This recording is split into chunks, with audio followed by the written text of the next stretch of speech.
Hi, welcome to this week's episode of Millennial Money. So today we were actually having a bit of a discussion in the office about pensions and saving for pensions, saving for the future.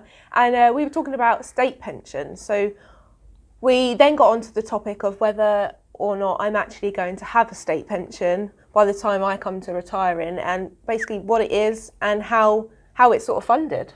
So this is, like Lauren said, is a discussion we started having in the office, which I think veered off down a path that started me explaining how a state pension works. And it's kind of a bit of a rant, and we're going to just do it on the video because a lot of people don't realise that a state pension is not something that has got your name on it or is guaranteed. Now, when you pay national insurance, some of that goes towards funding state pension. Now, what people think is that when you pay your national insurance contributions, you have therefore got a pot that's got Lauren's name on or my name on, and that's sitting there nicely for the point where you get to state pension age, and that will be used to pay your state pension. The reality is that the national insurance contributions you pay, they are used to formulate your record to make sure you've paid enough to qualify for a state pension, or how much you qualify for, and you can check that online actually. Just Google state pension check. But what I started talking about was the notion that a state pension is funded by national insurance contributions. So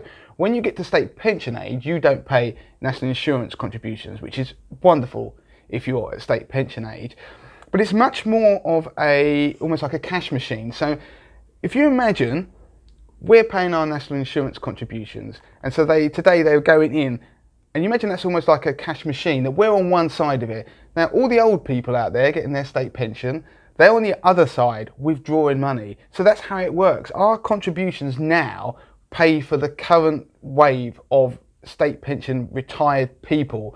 So us paying taxes, it goes through the cash machine, they're queuing up and they take the money.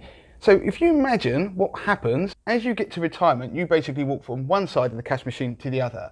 Now, so earlier you did a really good demonstration, and I actually think that we should do it. I mean, we haven't got a lot to work with, but this is what Damien did earlier. Yeah. So Damien could be the old person, obviously, and I'll be the young person. So this is the cash machine. I walk up to it. They can see our microphone here, but let's ignore that. So Lauren's a young person. She's paying her tax. I'm the old person, right? Taking the money. There we go. We've got some money. Come on here. Look. Lauren's working hard. What she doesn't realise is that she pays that and I take it. But of course, the issue you've got is you've got to think how this works. So the state pension that I'm getting is dependent on how much that Lauren is paying. So all the people who are paying national insurance contributions, you've got to realise there are more and more people getting on my side of the equation. So more old people, we're getting an ageing population, and there are fewer young people to pay the taxes. So that's why our population is going. So you can see there's a problem starting to emerge here, is that there's not enough Laurens to pay enough contributions to me. So Wrong way round.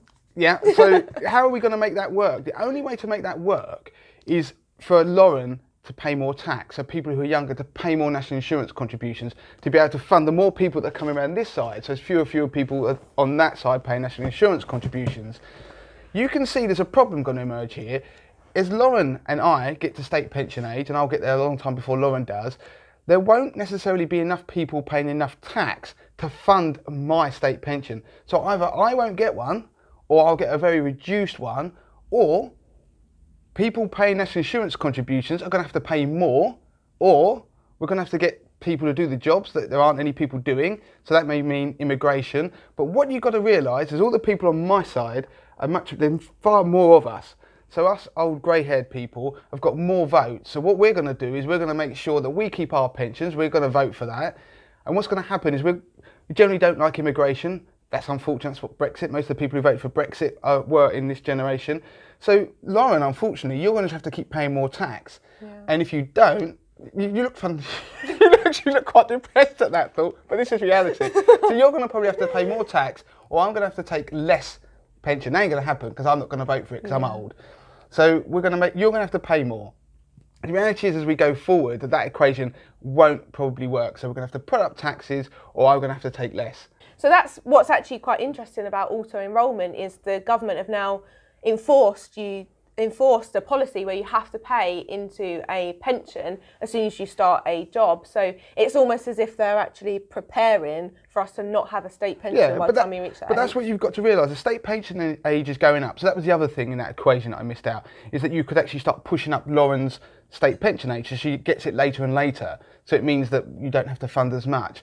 So that's another thing that's happened. They're going to have auto-enrolment, which is good news. We're all starting to fund more, because let's be honest, a state pension isn't really enough for most people to survive on in a way that they would hope to, or have the retirement that they want. So auto-enrolment is a good thing, but they're preparing us for that world. So the point is that if you're young, you're probably not going to get a state pension. If you do, it's going to be reduced. If you are lucky enough to get one, you're probably going to get it later than your parents did. And the reality is you're going to have to probably pay more tax anyway to support all the ageing and the growing ageing population. So going back to the original question, are you going to get a state pension? I just wouldn't bank on it. So therefore you've got to plan like you're not, and the state pension would therefore be seen as a Brucey bonus if you get one. And as ever, if you have any questions or anything you want me to ask Damien, email me lauren@moneytothemasses.com, or send me a message on our social media sites, so our Facebook at Money to the Masses, our Instagram at Money to the Masses, or